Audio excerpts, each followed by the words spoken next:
You would see like Marta would kind of look around and she would comment when people had like very little food on their plate and she'd be like, eating so well, I see.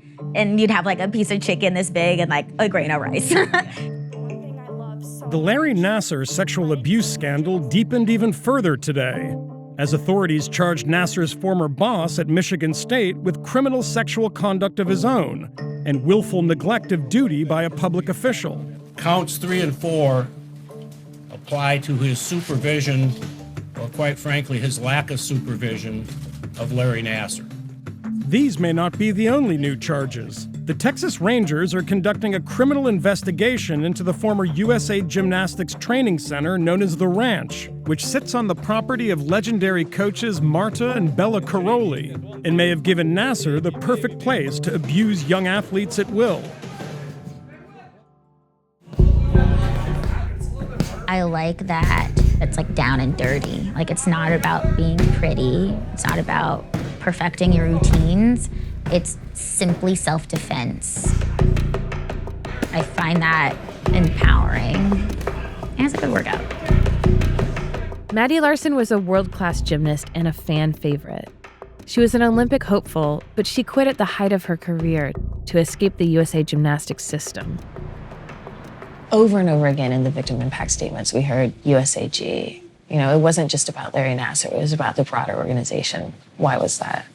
I don't think it's possible for someone like Larry to get away with doing what he did for 20 plus years if it's not in a corrupt environment and organization.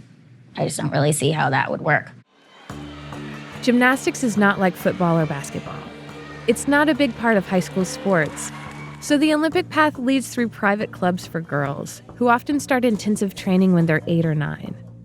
More than 3,000 clubs across all 50 states are governed by USAG.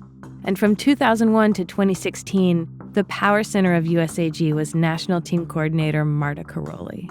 Marta's tough, but it's tough love. And if there's one thing that's been proven and reproven again for 30 years now, is that the Karolyi method works. It wins the medals that these kids so desperately want. Martha Karolyi and her husband Bella defected from Romania, where they were celebrated coaches. They were known for winning medals, but also for harsh methods, which former gymnasts say crossed the line from training to abuse. Karolyi was so successful in the U.S. that the Gymnastics Olympic Training Center came to be located at their home in remote Texas in 2011, where top gymnasts met for about a week every month. Welcome to the #1 gymnastics podcast in the galaxy. I'm Jessica. I'm here with Spencer. Jessica O'Byrne did gymnastics as a kid. She created Gymcastic, a podcast about gymnastics, in 2012. Everybody knew Marta it was all out in the public. Everybody knew she was super abusive. Everybody knew what happened in Romania and nobody cared. And that kind of thing can't go on anymore. So that's a huge deal. Gymcastic was one of the only outlets to closely cover the sport, and she got tips about the ranch. What were the rules of Karolyi camp? The rules were never show any weakness. You don't talk, you don't giggle. You work out twice a day. There's not a lot of time to do homework or study. Up until February 2018, you could not bring a parent or chaperone with you to the ranch. It's really culty to separate people from their family like that. Dude, it's so culty. If you met a stranger and they told you those were the rules for making your Olympic dreams happen, wouldn't you just slap them in the face and walk away? The Karolyi's lawyers didn't answer requests for comment. They have denied abuse allegations in the past. Several former elites have said there was no nutritionist at the ranch. In a sport where your strength-to-weight ratio matters, Karolyi favored thinness. And because club coaches had to please her, many of them favored thinness too. Now you lost some weight. Now you don't put it. Exactly. I don't want it. Yeah. Larson, who started going to the ranch when she was 13, eventually developed an eating disorder. Did people put pressure on you about your weight at the ranch?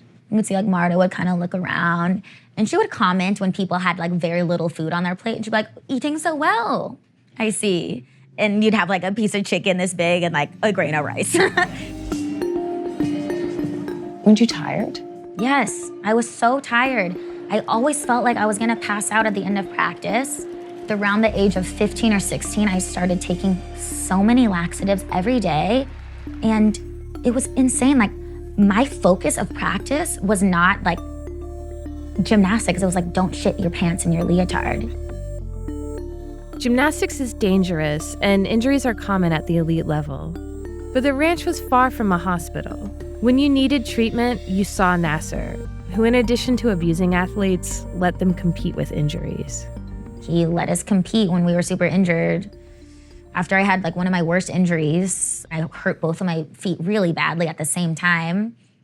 He didn't wrap them whatsoever. I didn't get a wheelchair. I had to stay the rest of the camp, crawling on my hands and knees.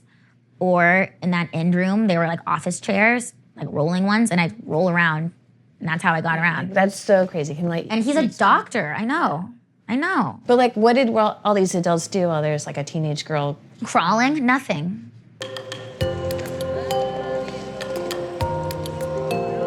What was it like when you won your first championship? We just went event to event to event, and halfway through bars, I just knew that we were gonna win it. And it was like, finally. The Karolyi model is not the only one that wins. NCAA gymnastics is known for being more humane than the elite system.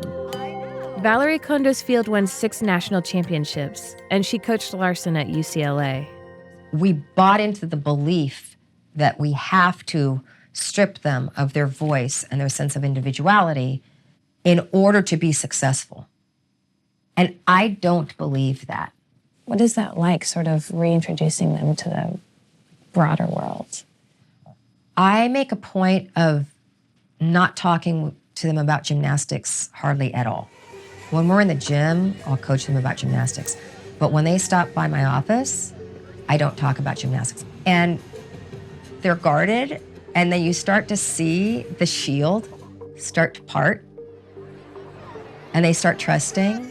So it's developing the trust. I care about them more as a human being than an athlete.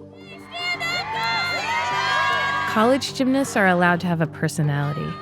They also have medical care and education. Many have nutritionists. And since 1991, NCAA rules have said they're allowed to practice only 20 hours a week, less than half of what most elites do. I don't blame Marta. That's all she knew. I blame our system that embraced that way of coaching. We needed to supervise that. We needed to have accountability for the mental, emotional, and physical welfare of our athletes. We didn't do that. Instead of challenging some of those techniques, there was more a culture of don't ask questions, like this is what works. Right. Yes. USAG has changed the elite system. It shut down the ranch, and it live-streamed the camps once held there in private. Multiple congressional committees are investigating USAG. In February, Congress passed a law making reporting abuse mandatory for organizations like it. USA Gymnastics was fostering a culture that put money and medals first, far ahead of the safety and well-being of athletes. USAG told Vice News it's cooperating fully with the investigations, but won't comment on the ranch amid litigation. Last week, USAG filed a motion to dismiss lawsuits against it related to Nassar. It's just, time is really up. Like, the world doesn't have to be this way. Yes, there's always gonna be like evil people in the world, but they don't have to get away with it. And you don't have to just take it, because I did that. And it sucks. Like, it sucked.